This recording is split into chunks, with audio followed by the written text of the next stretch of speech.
तिब्बत, जहां आंखों के सामने ब्यूटीफुल नेचुरल सीनरी, मन को छूने वाले वो पहाड़ याद आते हैं, और थोड़ा गौर से सुनने में वो एक आवाज, बुद्धम शरणम गच्छामि की, जहां की हर एक चीज मानो कहती है कि आओ मन को छूने वाली इस मेरी शरण में आओ।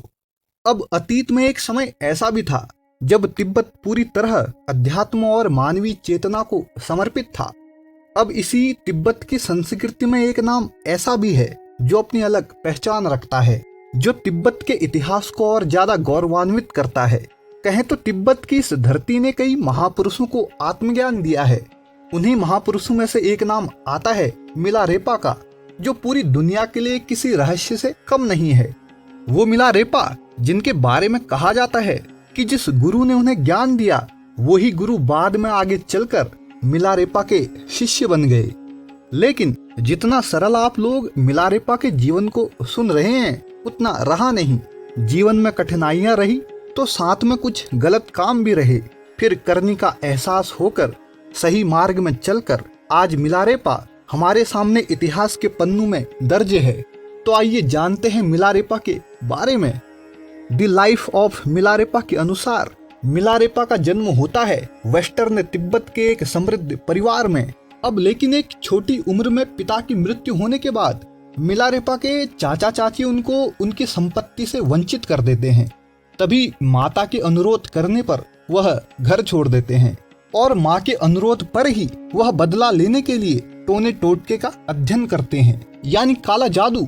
अब जब वह टोना टोटका सीख के अपने घर वापस आते हैं तो देखते हैं कि उसकी माँ अब रही नहीं, जिसका शक उसे अपने चाचा पे होता है।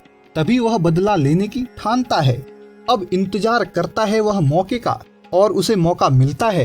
तभी वह अपने जादू से बर्फ के ओनों की बारिश करवा देता है, जिसमें उसके चाचा चाची सहित करीब 70 से 80 लोग मारे जाते हैं। तब मिलारेपा का बदला पूरा हो जाता है। तभी उस समय के लिए उसे यह सब चीज सही लगती है। लेकिन कभी कभी होता है ना कि अगर हमने किसी के साथ गलत किया तो फिर वो चीज हमको अंदर से गिल्टी फील करवाती है, चाहे सामने वाले व्यक्ति ने हमारे साथ भले ही गलत किया हो। ऐसा ही फील होता है मिलारेपा को।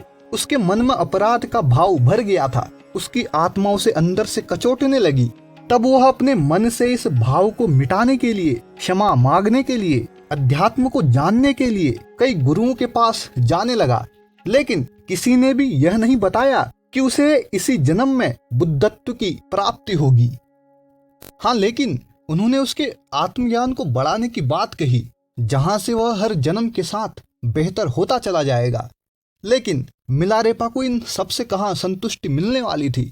उसके अंदर तो पश्चाताप की भावनाएं भरी पड़ी हुई थी। तो ऐसे में मिलारेपा को एक बौद्ध आचार्य बताते हैं कि अगर तुम्हें विद्या ही सीखनी है तो तुम एकमात्र योग विद्या सीखो। वह बताते हैं कि मारपा लोत्सावा, जो भारत से यह विद्या सीख कर आए हैं, तुम उनके पास जाओ। अब यहाँ मन में सवाल आता है कि ये मारपा कौन थे।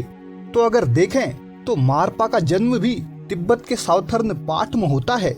इनके बारे में कहा जाता है कि इन्होंने प्रसिद्ध बौद्ध आचार्यों के साथ अध्ययन करने के लिए भारत की यात्रा करने का निर्णय लिया, जहां भारत में मारपा लोत्सावा एक महान भारतीय ऋषि या एक कश्मीरी पंडित नारोपा के शिष्य बन गए, जो नालंदा यूनिवर्सिटीज में चांसलर थे। अब नारोपा का समय एक ऐसा टाइम पीरियड रहा जिस टाइम बख्तियार खिलजी के नेतृत्व में तुर्कों के आक्रमण से नालंदा विश्वविद्यालय नष्ट हो गया, जहां हजारों भिक्षुओं की हत्या कर दी गई और महान पुस्तकालय को जला दिया गया, जिसको देखकर कहा गया कि पुस्तकालय का जलना कई महीनों तक जारी रहा और जलती हुई पांडुलिपियों का धुआं निचली पहाड़ियों पर अंधेरे की तरह कई दिनों तक लटका रहा। हाँ, तो अब थोड़ा पीछे की ओर चलते हैं, जहां मिलारेपा निकलता है मारपा की तलाश में एक भरपूर आत्मविश्वास के साथ। अब ऐसा कहा जाता है कि रास्ते में मिलारेपा को एक किसान मिला, जिसने कहा कि तू मेरी खेती कर और मैं तुझे मारपा के पास ले जाऊंगा। तो मिलारेपा तैयार। लेकिन कहा जाता है कि वह किसान कुछ दिनों बाद कहता है कि मैं ही मारपा हूँ। तब मिलारेपा गुरुदेव को भावपूर्ण प्रणाम करता है, वो अपनी आप बीती सुनाता है। अब यहाँ पे गुरु को प्रसन्नता तो होती है लेकिन वह उस प्रसन्नता को अपने अंदर ही दबा लेते हैं। फिर शुरू होती है मिलारेपा की श्रद्धा, निष्ठा एवं दृढ़ता की कसौटियां और एक कड़ा व्यवहार। अब कुछ समय बीतता है तो मारपा कहते हैं कि मेरे पुत्र के लिए एक पूर्वमुखी मकान बना दे, लेकिन याद रखना उसे बनाने में किसी और की मदद मत लेना। अब मिलारेपा मकान बनाने लगता है। तभी एक दिन गुरु मारपा आते हैं और कहते हैं कि ये कैसा मकान है, इसको तोड़ो, वह हर एक चीज उसी जगह पे रख के आओ, तब दोबारा मकान को बनाओ। तब मिलारेपा ऐसा ही करता है। फिर धीरे धीरे दोबारा से मकान का कार्य पूरा करता है। फिर उसके बाद गुरुजी आते हैं। वह कहते हैं कि पश्चिम की ओर द्वार वाला अर्धचंद्राकार मकान बना दो। मिलारेपा बनाता है, लेकिन फिर गुरुजी आते हैं और वही सारी चीजें कहते हैं। फिर मिलारेपा मकान को तोड़ता है, फिर दोबारा मकान को बनाता है। फिर थोड़े दिनों बाद और गुरुजी का आगमन होता है। वो कहते हैं कि अब त्रिकोणाकार मकान बना दो। मिलारेपा पुनः काम शुरू करता है। अब पत्थरों को उठाते उठाते उसके कंधे व पीठ पूरी तरह छिल गए। अब वो मकान भी बनने ही वाला था। तभी गुरुजी आए और वही सारी चीजें कहने लगे कि पत्थरों को अपनी जगह वापस रख दो, फिर दोबारा से मकान को बनाओ। मिलारेपा फिर मकान को बनाने में लग गया। ऐसा करते करते गुरुजी कभी कहते कि 9 खंबे वाला मकान बनाओ, फिर उसके बाद बगल में 12 खंबे वाला मकान बनाओ। इन सारी चीजों के होने के बावजूद हम समझ सकते हैं कि मकान बनाते बनाते मिलारेपा के शरीर के रग रग में कितनी पीड़ा हो रही होगी, लेकिन गुरु मारपा का व्यवहार न बदला। अब लेकिन मिलारेपा के धैर्य का अंत हो गया, जहां से वह खिड़की से कूदने लगा। लेकिन ये सभी दृश्य गुरु पत्नी मारपा की पत्नी देख रही होती है, जिनका हृदय कोमल था, और वह मिलारेपा को दूसरे गुरु के पास भेजती है जो मारपा का शिष्य था, जो मिलारेपा को एकांत में साधना का मार्ग सिखाता है। लेकिन मिलारेपा की प्रगति नहीं होती। फिर गुरु उससे सारी बातें पूछते हैं, तब मिलारेपा उन्हें सारी बातें बताता है।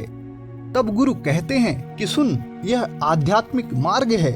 यहाँ गुरु बदलने वाला धोबी के कुत्ते की तरह न तो घर का रहता है न घाट का। ऐसा करने से गुरु भक्ति का घात होता है।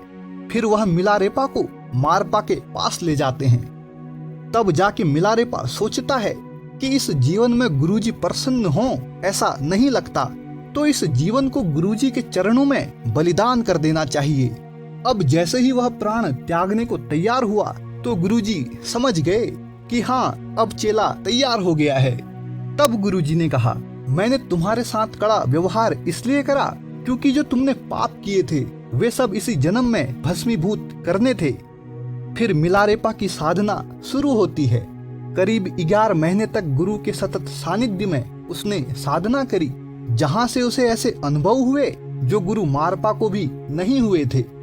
कहा जाता है कि साधना के दौरान मिलारेपा को देवी डाकिनी के दर्शन हुए। जब उसने यह बात गुरु को बताई तो गुरु हैरान। तब वह मिलारेपा को लेकर अपने भारतीय गुरु नारोपा के पास जाते हैं।